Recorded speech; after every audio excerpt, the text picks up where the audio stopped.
Welcome back to FuzzPlug, your plug for fuzz. This is the second part of a two-part video exploring the life and career of Brazilian music icon Tim Maia. If you haven't seen the first part, I'll link it somewhere here. We had left off discussing the Rational Culture organization, their founder, Manuel Jacinto Coelho, and Tim's involvement with the group. We had learned that Manuel Coelho spent his life writing 1,000 Universe in Disenchantment volumes. While Manuel Coelho spent his whole life writing these works, Tim Maia spent a little less time with the cult, as he would only stay with them for about a year. That time, though, resulted in major, but temporary, changes in Maia's life. He began eating healthily and had stopped using drugs and alcohol. He cut his hair and only wore white. He would get rid of material possessions like his oven and refrigerator, even his carpet in the living room. He would ask for his band members to read the book, and their instruments were all painted white. As far as the double LP went, RCA didn't want to release it due to the religious content. Maia established his own publishing company, Seroma, the title made from the combination of the first two letters of his full name. He bought the master tapes from RCA and independently released the collection. The money from the sales would be split amongst himself, his band, and the cult. Because it had the least spiritual content, Rational Immunization, What a Beauty, is the only track that would break through to radio on these records. Since the record was independently released, the band members would distribute the copies themselves. Maia continued to spread the message of the cult by strictly playing Rational Culture-sponsored events, as well as sending the Portuguese copies of the book to musicians like James Brown, Curtis Mayfield, and John Lennon. What followed is my favorite quote from researching this video. Tim would receive a response from Lennon containing a naked photo of himself and a note reading, "Dear Freak, I don't understand Portuguese. What about listen to this photo? John Lennon." I would guess that naked photo was probably from one of the photo shoots John and Yoko did when making their solo project, Unfinished Music No. 1, Two Virgins, which feature the couple completely naked on the cover. Anyway, another testament of his commitment to the group can be seen when his third son was born in 1975. In an interview with R7, a news outlet in Brazil, Tim's third son, Carmelo, tells the interviewer his name was actually a suggestion from the superior rationale, Manuel Coelho. In a similar fate of the Sputniks, an argument between the founder of Rational Culture, Manuel Coelho, and Tim would destroy Tim's relationship with the group.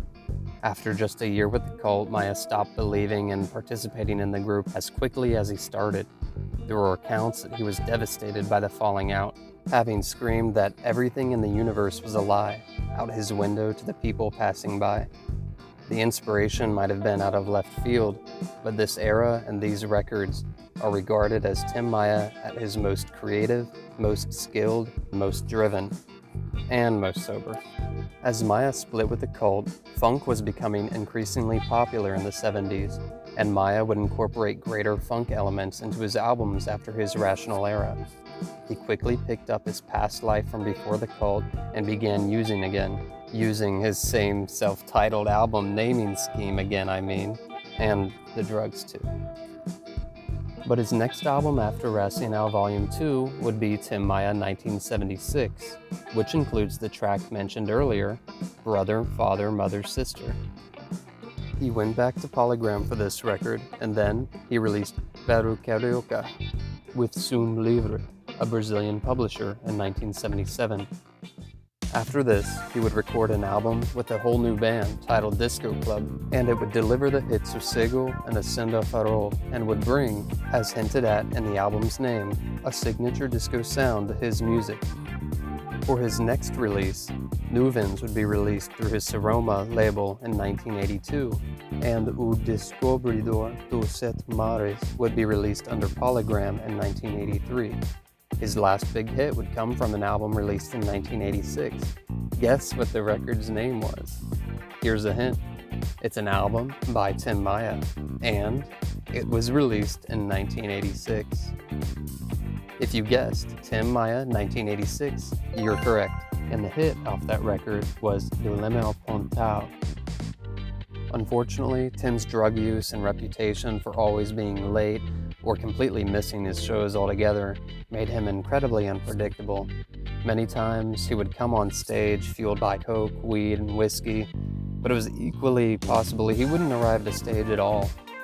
This made him an incredibly unreliable artist. A story I found funny was one where a Brazilian beer company offered to sponsor 70 shows of Tim's across Brazil.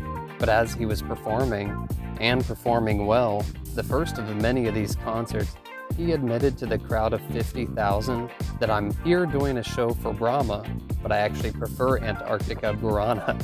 Of course, this caused him to lose the deal, and the stint of Brahma-sponsored shows would go to his old friend, Roberto Carlos. Unfortunately, by the mid-90s, Maia's health was waning. A year before he would die, he took a trip back to the States to revisit where he was arrested in Daytona, and drove up to New York. In these last years, he showed an interest in Brazilian politics, having joined the Brazilian Socialist Party in October of 1997.